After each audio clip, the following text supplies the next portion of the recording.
Welcome to Escape This Podcast, a show that's a mix between tabletop role-playing and escape room puzzles. This is the start of a new season. It's season 14. Danny, are you excited to get back into it? It's been a little while since we've done one of these. We went in somewhat of a workaholic mode through December and early January. So yes, Yeah. I think I am. Yeah, Feeling ready. While releases have taken a break, we have not. So this should be a very fun episode. Every episode we have guests come on and play through an audio escape room that Danny has created that exists just in our collective unconscious, like a strange hive mind of puzzles and weird character voices. And this episode, we have a returning guest. So welcome to the show. Welcome back, Tommy Honton. Thank you. I'm happy to be here. We're very excited to have you on, but you're not alone. You have brought a first-time guest, one of the co-founders of Coin Crew and one of the co-creators of Escape Academy. Welcome, Wyatt Bushnell. Welcome to the show. So happy to be here. Thank you for having me. Yeah, hoorah, escape rooms, am I right? Yeah, that's the thing. You two are both very seasoned escape room people, which always intimidates me because I tend to write my rooms with the potential for beginners as well. So I always fear that you're going to breeze through it. Don't worry, the seasoning is just a dry rub. Perfect. So Wyatt, this is your first time on the show, but we mentioned Escape Academy in your intro, which we have just been playing on Twitch, and it's fantastic. We had so much fun playing through the entire game. For people who don't know it, would you like to give a rundown of what Escape Academy is? Well, also, thank you for the kind words. Escape Academy is an escape room adventure game that's available for play on Steam, Xbox Game Pass, PlayStation, and Nintendo Switch. You basically play at like a Hogwarts-style school, but instead of magic, it's like you're basically training to become a secret agent through escape rooms. We kind of noticed as we were playing it that for people who know our show, it's got a similarity to one of our sort of connected arcs. So I think if people need context for what it feels like, it has that similar. It's these sort of standalone escape rooms that have a story and character and drama and things connecting them all. It was really lovely to play through. And the design of them is really smooth and great. Like there was no point we were puzzles playing. that make sense. That's always good. Isn't that always lovely when you have a puzzle game and then all the puzzles work? And you're like, yeah, I got it. Yeah, I've done a lot of escape rooms, and my least favorite escape room puzzle is like a puzzle that's difficult only because it's not like clued. Those sorts of puzzles always frustrate. Yeah, love it. Danny, could you just quickly add some clues to this room? Because we didn't clue anything. Interesting. Just quickly, just write down clue. Just put clue down. Yeah, just give them one. Yeah. And Tommy, it's wonderful to have you back on the show. Did you last appear as a writer or as a player on this show? I think as a writer, I think the fever dream of the strange episode I wrote during the lockdown times that you had to bushwhack to edit that poor chunk of 5 hours. Yes, I think it was a 4-hour recording, but it was a huge amount of fun. And we still get people talking about that room. People really liked it. No, I'm truly honored. Like the response was nuts. And I can't even tell you the number of people that have emailed me about it because I put the script online just to follow in your tradition of like open sourcing your games. And I've gotten dozens of people sending me their recorded playthroughs of them running. Really? Which is kind of cool. Wonderful. Lovely. Well, it's good to have you back as a player this time. Are you excited to not have to have designed something that you get to actually just play? I am, but of course the pressure's on to prove that I'm a human and not just a bunch of like kids stacked in a trench coat. So this could reveal me to be what I really am, a fraud. With that said, every time we have guests on, we ask the same 2 questions. Tommy, we've asked this before, but why don't we start with an update on your escape room experience? Yeah, I've played a few more. I think I'm around 700-ish now. And then That's too many. Since then I also am teaching a class on escape room design. It's the second semester that I'm teaching it, and it's really cool to go from the perspective of player to trying to take the lessons of what you can take from building an escape room and applying it to all of the different types of design there are. So it's really fun to look at them from a very analytical point of view, and it's really amazing seeing and makes me even appreciate more like what an escape room has in terms of gameplay, narrative, scenic design, even the way you operate them and offer service and character interactions. So I think for me, it makes me more appreciative. And you'll also appreciate that I make them listen to your puzzle and episode building episode. Oh, wonderful. I expect the check in the mail. Yes. And also using the style of doing an audio-based game before they start building. as a playtest, because it is so important to showcase that the structure of a game works before you even start building something. Before you put money into something. Yeah, exactly. And it's cool to be able to give them a concrete example of here's hundreds of examples of episodes you can listen to with a script that shows you how to format this. Wonderful. And then Wyatt, this will be the first time we've asked you this question. This is an escape room show. What is your escape room experience? Well, I don't have a number of how many rooms I've done. Yeah, good. Neither do Yeah. Who keeps track? So I think he made that up. 700? That doesn't feel right. He's just like in an insane asylum carving the notches on the wall. Don't judge my notch system. My notch system is very accurate. Yeah. It beats wallpaper. I don't know. I think I've done like over 50, but yeah, I mean, we did Escape Academy. We did we played a lot more rooms that we designed internally than it ended up in the game. So every designed room counts as 50 played rooms by my math. All right. Well, the other element of this show is that it is escape rooms mixed with a sort of tabletop role-playing style. So maybe in reverse order this time. Wyatt, what is your tabletop role-playing experience? Yeah, well, I mean, I'm a huge nerd and neckbeard, so I've definitely I've done a lot of dungeon mastering, like D&D 3.5 and 5e and everything. Like Baldur's Gate is like one of my. I mean, I know it's not tabletop, but it's still Forgotten Realms engine and stuff. So no, yeah, I mean, I love D&D. I love D&D, both as a player and as I've been playing it for like 8 years. Tons, so much. Yeah. Oh, I've done Curse's Strahd. I've done the Lost Mines of Phandelver. You can't get me out of these Forgotten Realms. All right, lovely. Well, Tommy, what about you? Final question. What is any updates to your tabletop role-playing experience? I've played a lot of homegrown, beautiful hand-rolled things, but I've also been a participant in some wonderful pre-made campaigns that are just lovely. Thank you. The DMs are great. I've never actually DM'd anything except for the Dishonored camp, because I'm a huge fan of the game series Dishonored, and they made a system, and I ran a couple games from that. That was really fun. I love nice. But the one that I really like is a game called Blades in the Dark. It was a Kickstarter like in 2015. And we have a friend who is an amazing DM who wanted to play this. And it's so much fun. It's very much like a heist. And what's really, really cool is we got super into it. And the basic premise is you are a gang of thieves and you're doing heists. And it's very much a story-based campaign that doesn't allow a lot of setup. So what's cool is you just kind of plan early, what kind of heist you're going to do, and then you do it. And then what's great is there's a system that's a flashback system. So it's we break into the basement, and it's you break in the basement, and it's full of guards, and they all look at you and pull their swords. And then you can basically spend points to flash back to explain how you get out of that situation. So then you flash back to the day before, and you put packing gas. your Tommy gun into your bag. You flash back, and it's you sneak into the building and plant gas that will knock them out that goes off right then. So it's really cool to be able to feel like you're in a heist movie with the flashbacks and the twists. So it made me really appreciate the sort of back and forth of a good DM who is throwing wrenches at you, and you're kind of throwing back with narrative. All right, Danny, I think that is, we've got the intros out of the way. It is time to get into the meat and potatoes of the show. Danny, are we ready to play the escape room? Well, not anymore. Now I need a disclaimer that there are no meat or potatoes in this room. I'm so sorry. I'm vegetarian, so I just want to flag that if there's meat, I would prefer it be plant-based. You can just have the potatoes. Thank you. Danny, would you like to get us started? Let's do this. Let's get you into this thing. It's been a trying day, and it promises to be a trying night.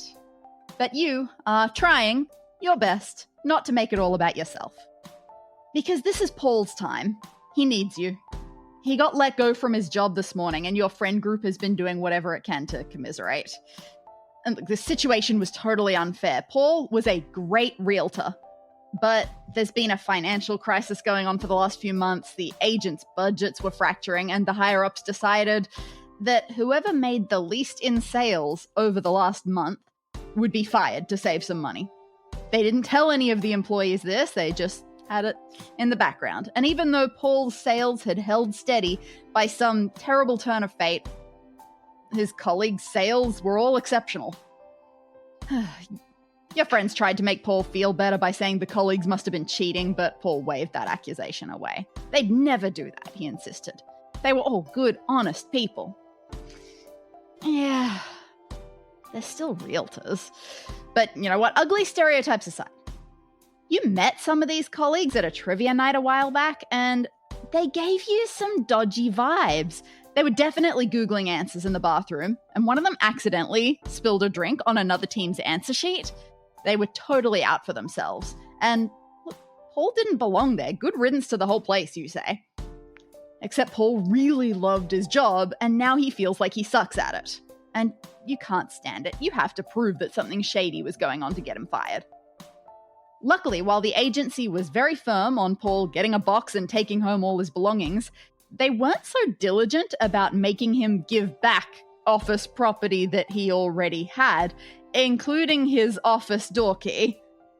Well, that made it very easy for you to get in, which you did a bit after midnight tonight. Paul, still no idea, and he won't know. Well, unless you find something so incriminating that it gets one of his colleagues fired and him rehired with the boss's tails between their legs. So let's take a look at what you see in here. You can draw, you can write, whatever your preference. Standing by the front door, you survey the small office.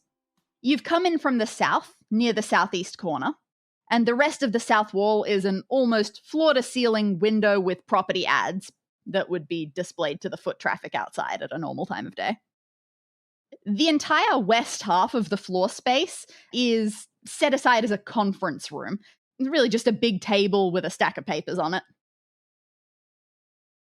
On the east wall hangs a series of awards won by the agency. And on the north wall is a whiteboard with shapes and numbers all over it and a big title that says Seller of the Month. Just in front of that board is the only regular work desk in the office.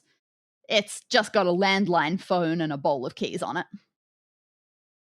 And there's one other table in the middle of the floor, but it's more a podium than a desk.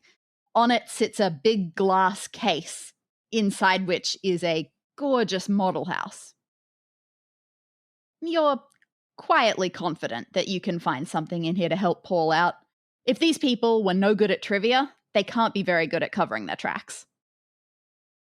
All right, Wyatt, let's avenge our friend Paul.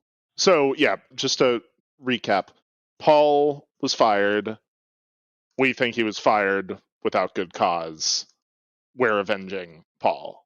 That's what you have too, Tommy? Okay. Yep. We're going to find evidence that they're up to bad things and take them all down. Or one of them, depending on who's bad. I have a feeling we have to use the bowl of keys to get into that little mini house. That's just one Spoiler theory. Keys to get into a house. Yeah. Okay, so what should we start? I'm intrigued. I'm in the market for a house. I would like to see any good listings on the wall of that window. All the ads in the window are pretty much the same. Properties either for sale or recently sold, hefty price tags, photos that totally haven't been touched up at all, absolutely not. And other details like bedrooms, bathrooms. You try to filter out the unimportant bits and see if there's anything that you can learn here. And by the unimportant bits, I mean the photos, because drawing this many houses would have been terrible. So we've got an image for you here.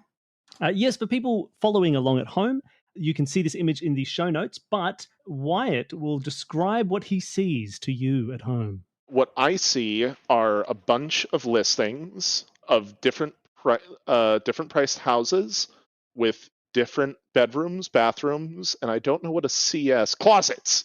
Is that closets? That's interesting. I would have gone with car space. Car space, okay. And different listings have been sold. It is a 6x3 grid of listings. They look surprisingly like Monopoly cards to me. They do a bit. Yeah, they do look flavor. like Monopoly cards. Is there any pattern with the sold signs? I have a feeling we're probably going to have to look at other things and correlate. Yeah, I think you're right. Okay, I'd like you to examine the papers on the west wall. On the conference table? Yeah, on the conference table. You can look at the conference table itself. As for the papers, though, you go straight to the papers for now. Up close, you can see this is a pile of applications from hopeful renters. The sheer volume of them intimidates you. You are glad you're not in the rental market right now. It's intense competition. A quick flick through reveals that the applications are arranged by property in terms of most to least rent that they'd be generating. And every sheet of paper includes, the property address, the rent amount, and of course, all the contact details of the applicant, and whether or not it's been accepted yet. Most of them have not been accepted yet because there are too many to sift through for the same properties. Right at the bottom of the stack, you also find a post-it with a scrawled note that says, rent price times 1,000 equals sales price. Okay.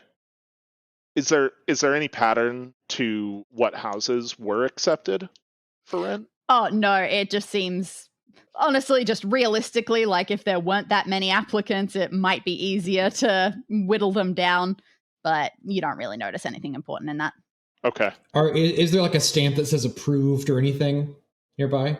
Like the physical stamp for it? No, you don't see that around. Oh, because I was gonna just like mess with them and like take some stamps and just start stamping things. Yeah. You just take out your pen and you do your best approximation of it. Tommy, the vigilante realtor. That'll throw him for a loop. Yeah. You'll either get Paul his job back or take the whole place down. Exactly. Yeah, congratulations, Paul. We got your job back. I'm sorry, the company's now bankrupt. Yeah,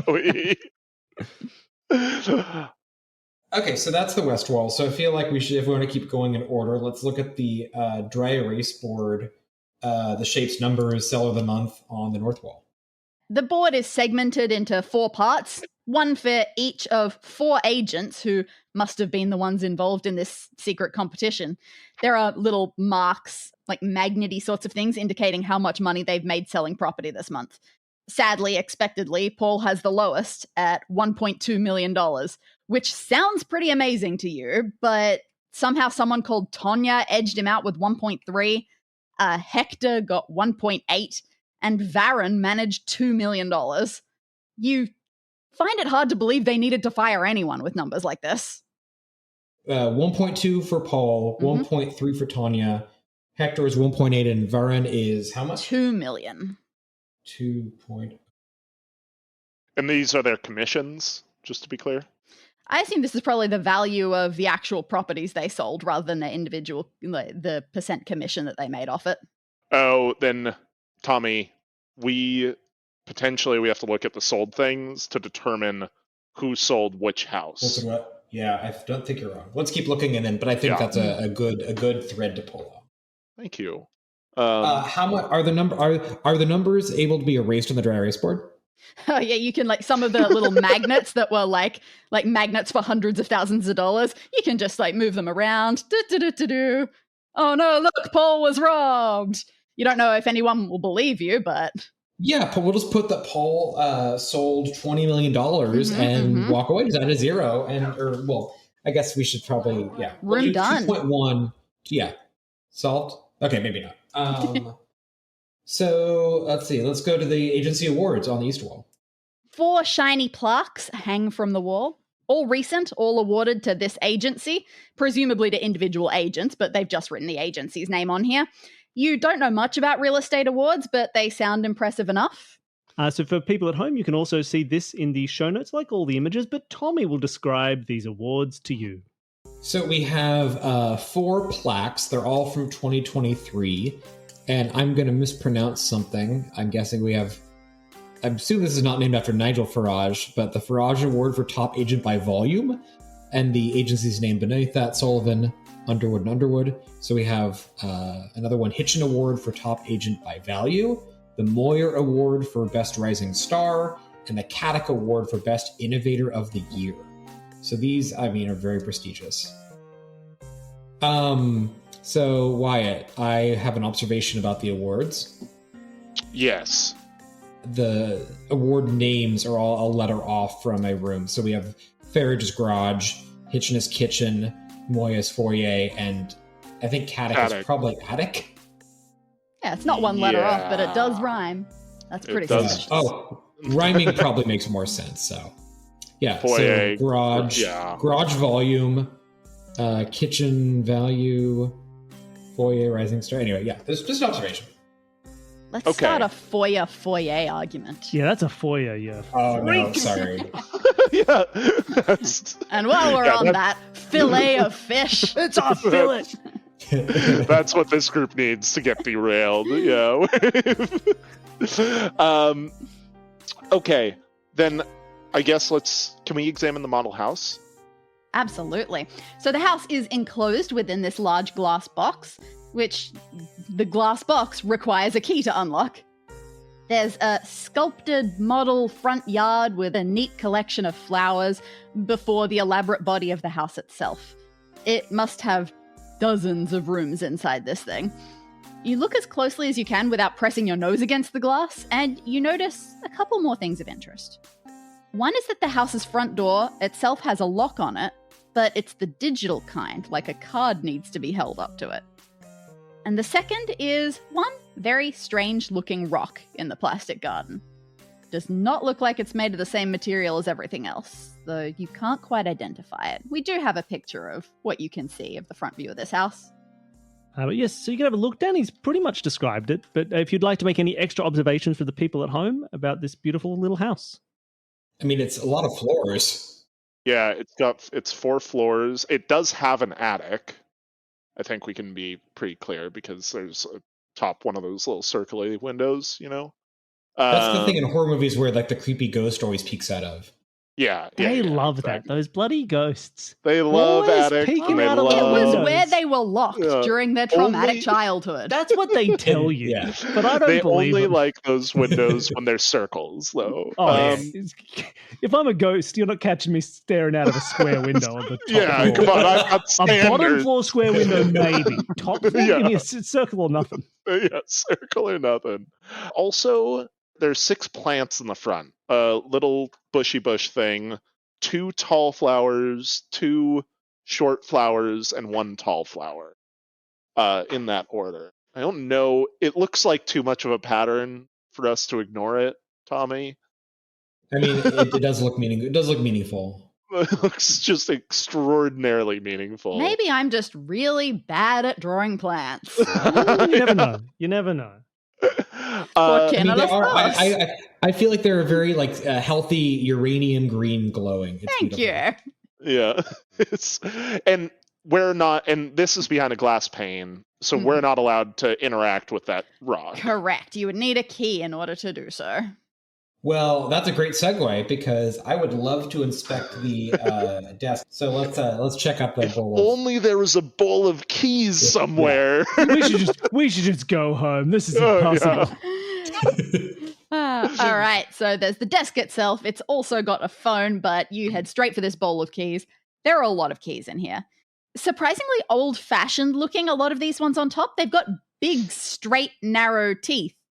To help differentiate, though, there is a wide variety of colors.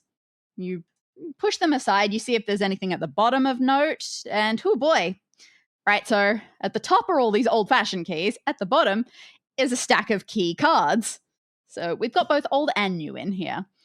The key cards' only identifying features are the 4-digit serial numbers in computer-like blocky text on the backs. And there are a lot of them. You don't see any obvious pattern. They seem to be like roughly chronological, just for convenience, but no pattern. So 4 digits and chronological? Yeah, it's each key card has 4 digits on it, and just they're in a sort of stack. So it's if you needed to find one, you would know where to look in the stack for it. Well, how many key cards are there in total? Several. More than you would be able to try one at a time on any given Right. No. Okay. Noted. I love the weirdly specific ambiguity. This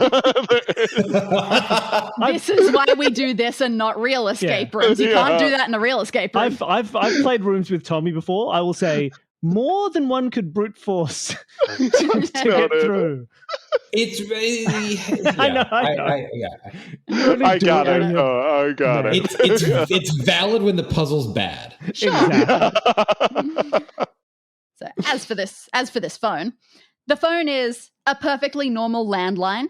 You pick up the receiver to see if it's working, and you hear an automated voice that says, "To access messages and make outgoing calls, please enter your security code." I hit 4 zeros just to see if I can figure out if there's like a timeout or an error after, just to learn the number of digits in the security code. Actually, just typing numbers doesn't seem like it works. That's curious. Oh, I talked to it. Code. After about 10 seconds, you just hear the same repeated message again. So Fidelio. something. Nothing? Okay. I'm kind of drawn back to the awards, Tommy, because I feel like we figured out something with them, but they're not really but we haven't really like figured out what they're for. Garage award for top agent by volume. Kitchen for top, kitchen, garage. So these relate to the house, right? Like we have a garage. I think it's the thing on the left. We have the it's hard to tell what the kitchen is. The foyer is probably thing on the right. The attic is clearly where our ghost friend is going to be. So, and every house has a kitchen. You'll appreciate this. There's a really amazing creator I work with who's done a lot of haunts and horror stuff, and we had to share our fears for a project recently. And his fear was people looking out of windows high up. And I like how specific that was. And I'm like, you know what? That is pretty freaky. All right. Pretty freaky. We'll put a content warning on this episode. I appreciate it. So would it be, if it's the garage has patterns. So then what is that going to give us? That's the big thing. Is what is that giving us? I like the other thing that I'm like sort of thinking is, do we try and determine who won each award? Oh, no, this is for the entire real estate. This is for the Realty company. It's not like we're applying the Farage Award to Paul or Tani. No. Probably someone individual was who it was won by, but there's no way of connecting it. Yeah. So here's the way to look at it is, what do we have to input? We need to figure out a key card with a 4-digit number. So we know we're looking for something that's 4 digits to get the right key card. We know we need some kind of security code for the phone. And we're looking, those are the two input methods. The actual key for the glass case part. Oh, the key card. That too. Yeah, key card was for the house. The key was for the box containing the house. That's right. Key card, key in. And are there any distinguishing marks on any of the keys, the non-key card keys in the bowl? The biggest differences between them are that they have a wide variety of colors, and as you would expect with these old school keys, the style, the teeth. The tines of a key? The bidding? I think it's the bidding. Really? But they're like old kind of, if you picture like what you would see in a pirate movie looks key. Like that. Yeah. Okay. Little prongs coming off the side, perpendicular to the key itself. Perpendicular prongs. Did we examine the lock on the glass case? Well, and actually, wait, what colors? You said there are colors. Are any of the colors like uranium green? Oh, yeah.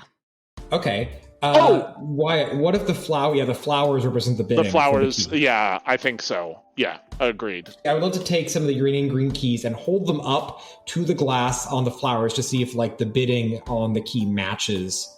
You do that for a bit, and one of these radiant yellow-green keys goes from the circular end of the key, then up, long, short, long, and it looks like it matches up with those flowers pretty nicely. I put my hand out for a high five to Wyatt. I go, too cool. Yeah. Oh, he was too cool. Hang my head in shame. All right, open up the case. Tommy and I aren't friends anymore. Yeah, no. Now you've got another workplace to visit after this. Yes. Yeah. Okay, I pick up the weird rock. Yeah, great. So you open up this glass case with this key that you've got. The door is large enough that you can basically lean over, get your whole head and shoulders in this thing.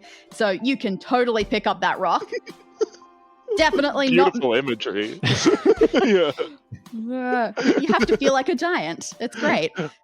Yeah, this rock is not the same plastic as everything else. It feels more like painted, polished wood.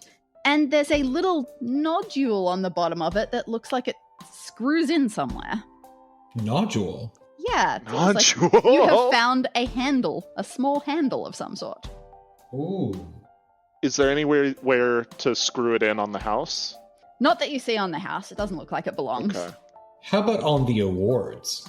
No, you can't find anything on there that looks like it needs something attached to it like that. Nodule. And nothing else on the house that looks interesting on the outside? Not on the outside, no. Well, we need a key card. One thing that is a little weird to me right this second is the conference table. All we found on the conference table was the rent price times 1,000. Is that... but that was in the stack of papers. Is there anything else on the conference table? The table is long, imposing, spotless except for this pile of papers, and despite its size, there are only 3 chairs around it. On each one is... Alright, there's a cushion on each chair. The cushions themselves, totally nice. Except, you think maybe the pictures on them, so they've got pictures that have been designed into the cushions. Each one is different. You wonder if maybe a happy client got their child to design these cushions because, well, let's take a look at them, see what you think of their designs. Yes, so for people at home, you can see these cushions yourself, but I can't remember whose turn it is. Tommy, I think. Would you like to describe these cushions? Yeah, they look a little bit like toilet seats. They're red and they have 3 beautiful drawings. One of them has what looks to be a bee, a happy little bee. Another one is a featureless horse with an arrow pointing to a back hoof and an X in front of the right leg or right hoof. And then a person who is sitting at a table looking bored, staring out a window. I think that's our ghost in the attic. Oh, no, but it's a square window. Square window. Yeah, Could be a ghost in the attic. could be it, yeah. Does the nodule fit on the X of the chair? No, it doesn't. No, That's okay. just part of the sewn-in design. Throwing it out there. No. And there's nothing else. No, don't worry about it.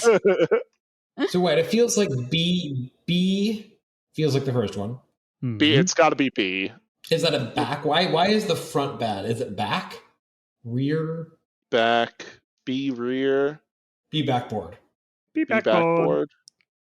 Doesn't BBB. feel like a B, back. That does look like someone bored, right? I don't know. Or yeah, I don't know Yeah, what they're it couldn't doing. be, or either bored or depressed. I mean, that's what I look like when I'm depressed. Be back depressed. Yeah, B, back depressed. It's got to be B, backboard, but BBB. What does BBB get us? Backboard. Is there Hind leg. behind board? Behind board? Behind the board. We rip off the whiteboard.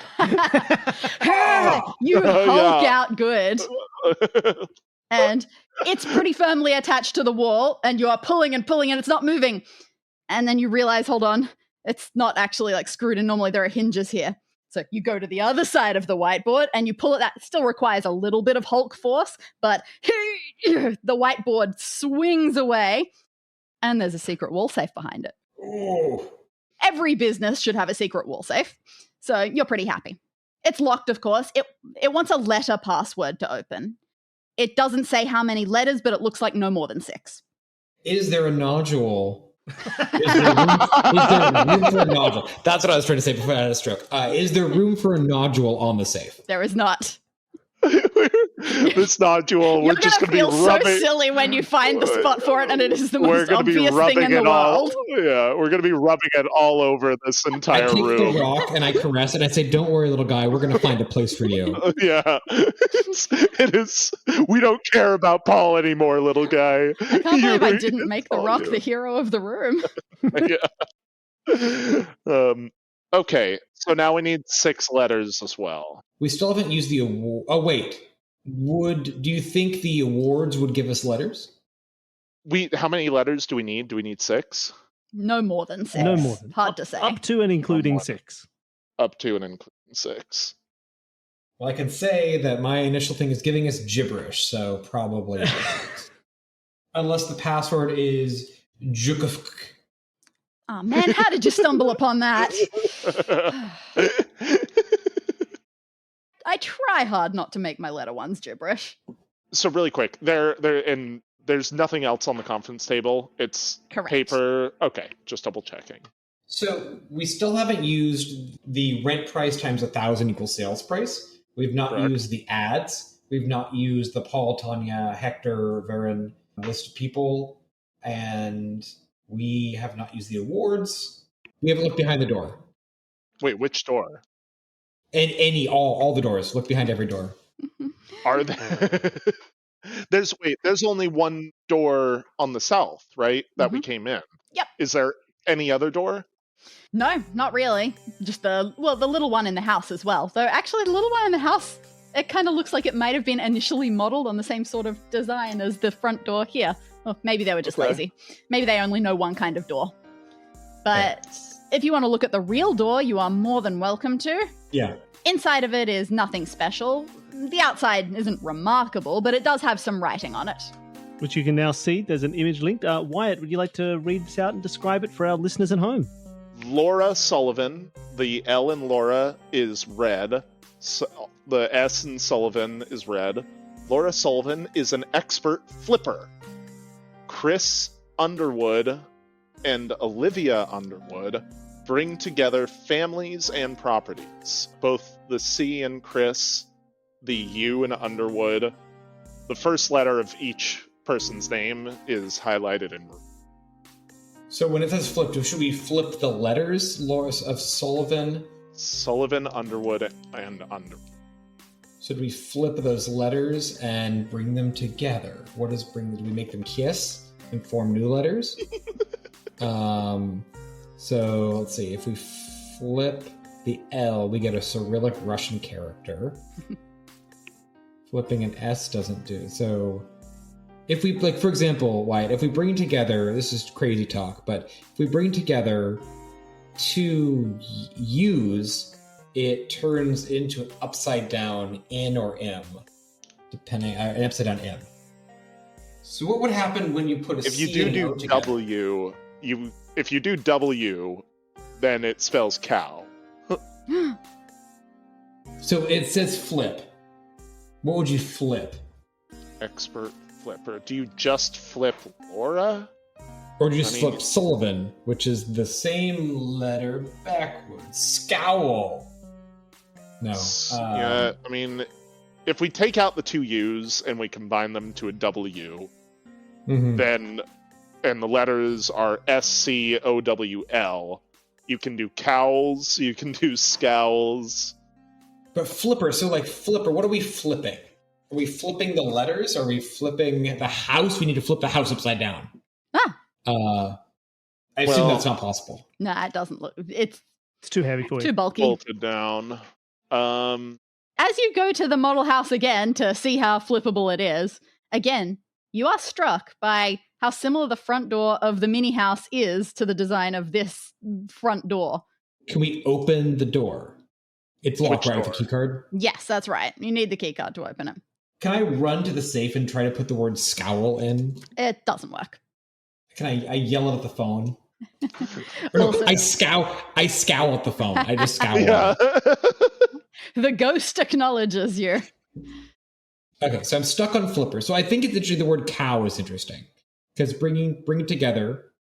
Okay, so we bring the W. So the U. Okay, so what it can does bringing together also only apply to the last name Underwood, or does it apply to the C and Chris and O and Olivia? Because I don't know about that. I kind of feel like we're red herring ourselves, you know? You know what I mean? I can't... And the clue that we got several times with the front door of the model home looking similar. So, okay, I'm seeing if they're quantumly connected. And I take the front door and I try to slowly open and close it while I watch the model house door. That would be so good, but unfortunately this is a mortal room. I cry. I cry and weep. Why do they keep saying that the houses look so similar?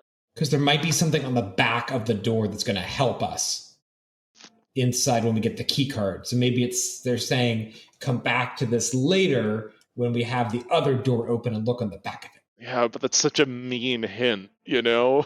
Like... This is a future-looking hint, not to metagame too hard.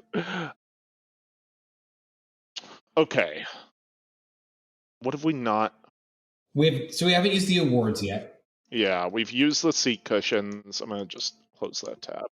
How about the podium itself that the model house is on? Oh, that's very fair. I didn't think about that one. No, that podium, completely boring. How about the desk where the phone and the bowl of keys are on? So you've looked at the stuff on the top of the desk perfectly adequately, but you give it a more thorough look and you notice a single drawer on the underside. Nodule. It's missing its handle. I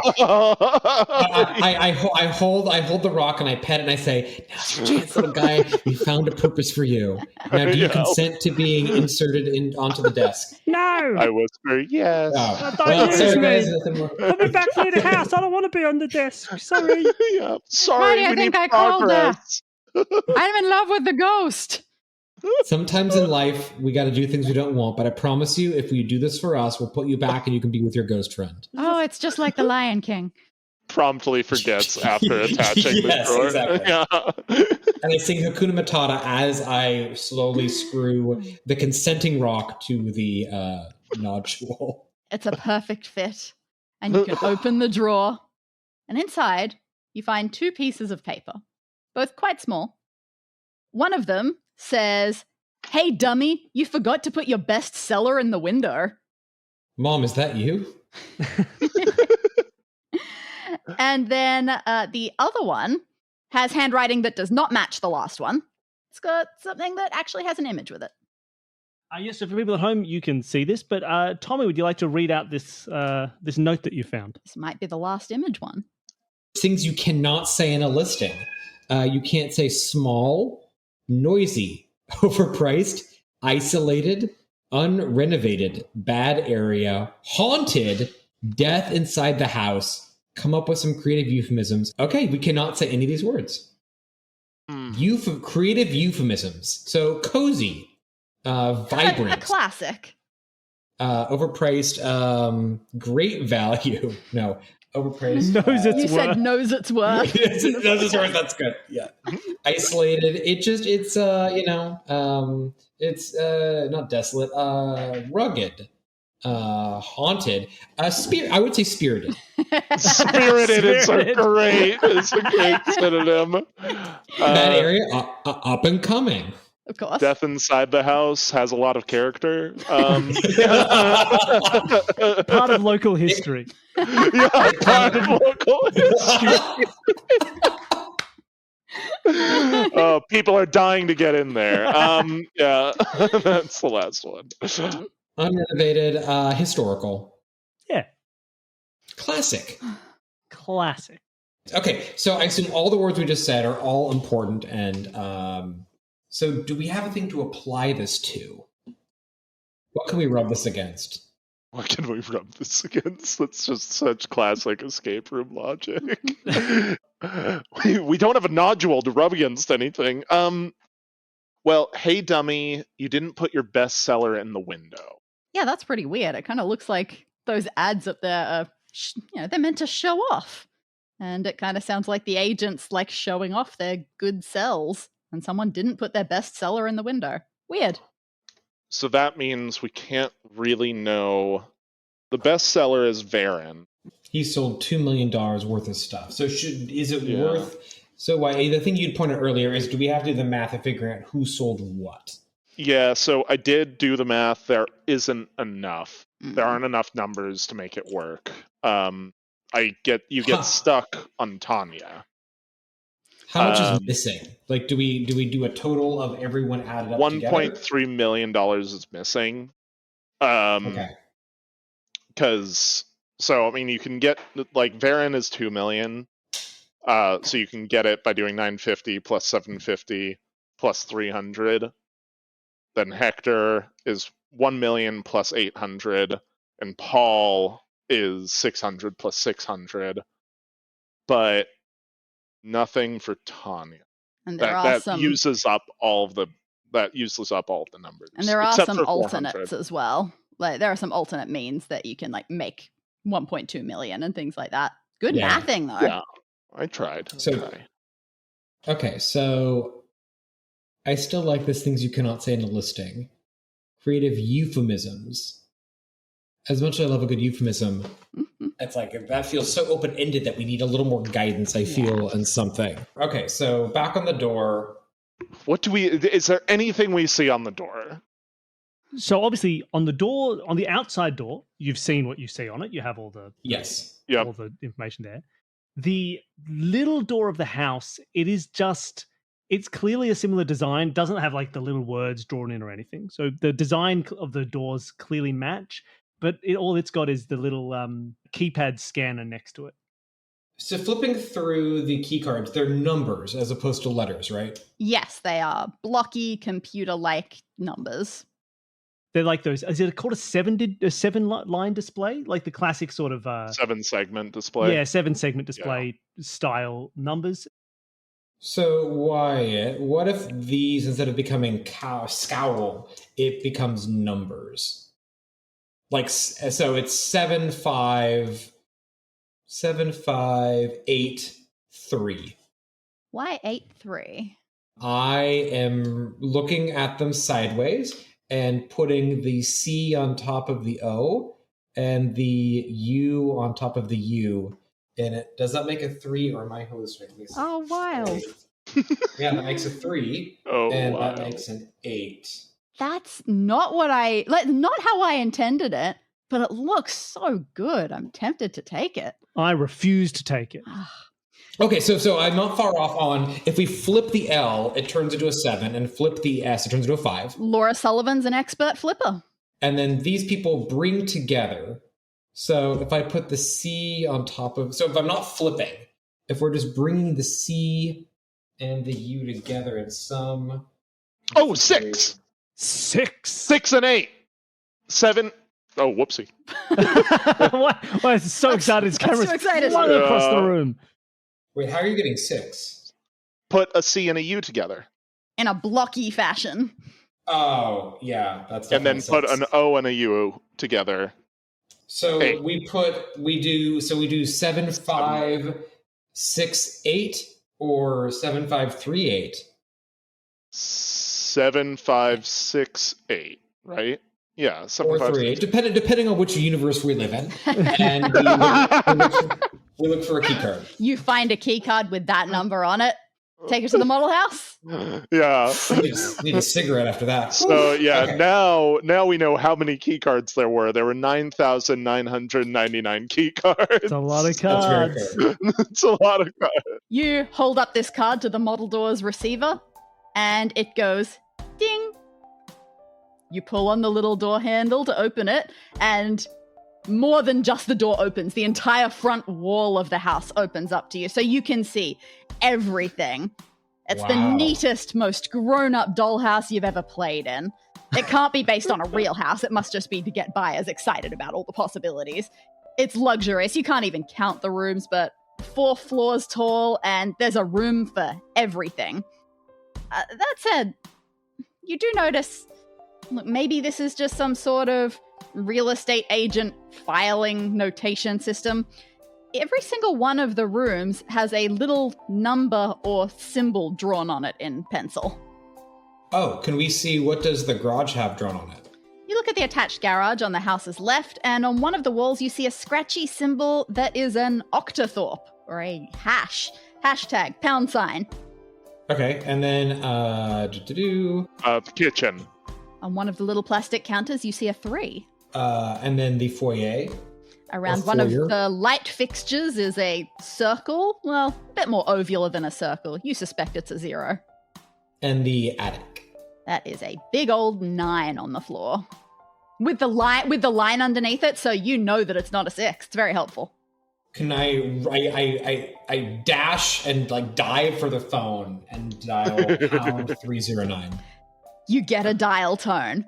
And not only that, a little red light next to one of the buttons that says there must be a voicemail waiting. I call the local pizza restaurant, order 100 pizzas to this place.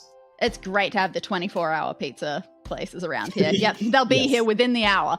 Sweet. Okay. And then I dial whatever button to get voicemail. You press that, and a voice comes on. Hi, this is Valerie Stacy. I closed on a house with you 2 weeks ago, and I just heard that Paul won't be around to handle any of my future property endeavors. I wondered if he was looking for references. I have nothing but praise for how he handled our purchase, and $600,000 was such a good deal. He'd better still get all his commission from that. Do pass this on and have him call me. Did she leave her phone number? Oh, no. It's assumed that they would know all of their clients' phone numbers. Well, I want to get the phone number because I think she's interested in Paul and we want to set him up. That would be a great, meet cute, That's it. Are there any other voicemails? No, that's the only one. So $600,000 price tag. 2 houses were listed for $600,000, and they are identical.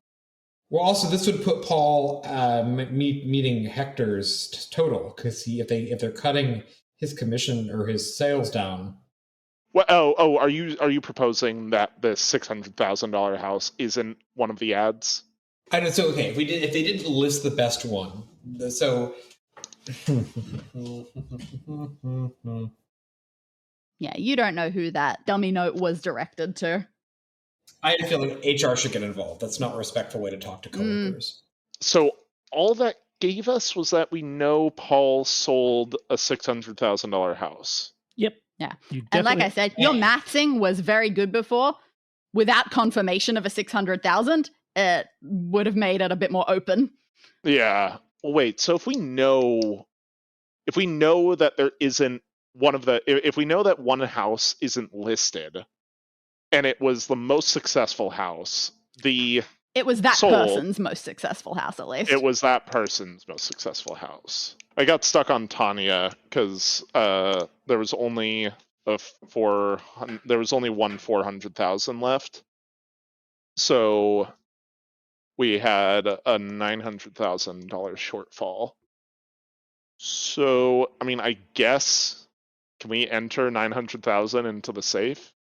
It's a letter safe. Okay. I typed Tanya into the safe. It doesn't work. Fair enough. Okay.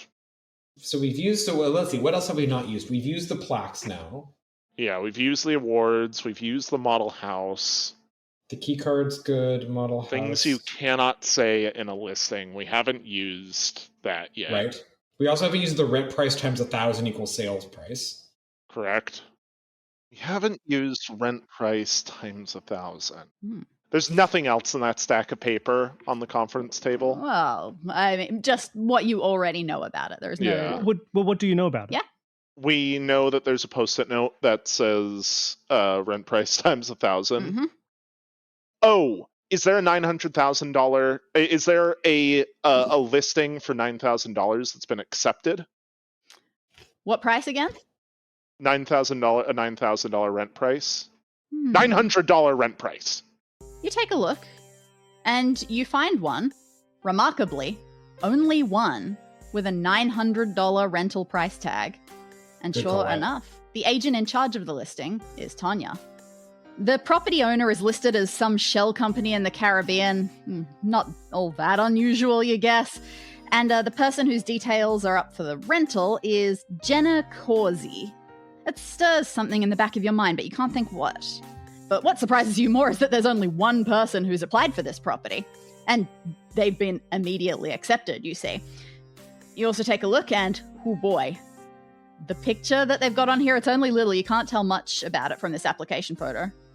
It does not look like a $900,000 house. I think the most unbelievable part of this is that there's a house for rent for $900. Well, hold on. We're in Australia. That's per week. Right. Oh, gotcha. Okay. Well, now it tracks. Yeah, our Australian brethren. I typed Causey into the safe. It fits but doesn't work. Same with Jenna. Anything about the listing description? No, this application doesn't give you that much information in that way. It's more about Jenna than it is about the house. Anything else about Jenna that's outstanding or special? Nothing that you can tell, just very normal contact details. Can we call her? It's a bit late at night, but I reckon you could call her. Yeah, let's call Jenna. We go put the password in the phone and get an outside line. Yeah, if it's weird to call a stranger after midnight from a real estate agency you've broken into, it's not weird enough for you to not try. So you dial the number, you wait, it rings, and then the ringing stops, and a recording comes up on the other end. Ooh. The recorded voice is low, it's smooth, slight ASMR goosebumps. They don't identify themselves, but you'd be surprised if it was this Jenna person. They say a lot of different things that are meaningful to whoever might be calling, like, if this is mother, the begonias aren't growing as well as hoped. Sure. So you wait as they go through this sort of thing until you get to, if this is Tanya, recall our conversation about the property in that up-and-coming neighborhood. I appreciated its great natural surroundings very much. First time on the market in 60 years, didn't you say? Such a cozy build. If this is father, and then it goes on. Yeah, can you do that again? I want to catch all those words. Yep. Cozy. If this is Tanya, recall our conversation about the property in that up-and-coming neighborhood. I appreciated its great natural surroundings very much. I like how we got some of these in advance. Yeah, totally. First time on the market in 60 years, didn't you say? And such a cozy build. Okay, so last one is small. First time in the market in 60 years, unrenovated. Natural isolated. Yeah.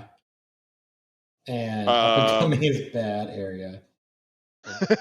Up and coming is bad area. It's really funny. First time on the market.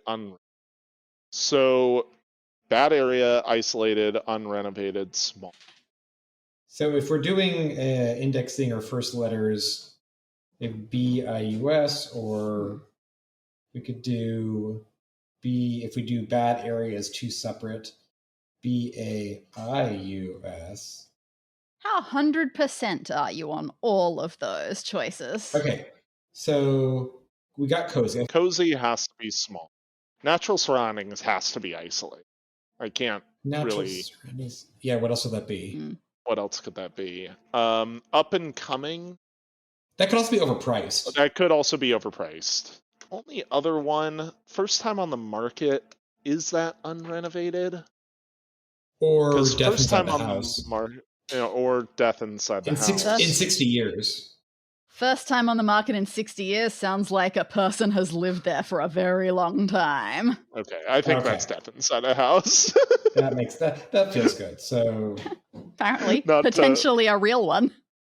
So if we do that, then we get the much more logical word of bids. It's thematic and everything. And we try rubbing that on the safe. Rub-a-dub-dub. Rub-a-dub-dub.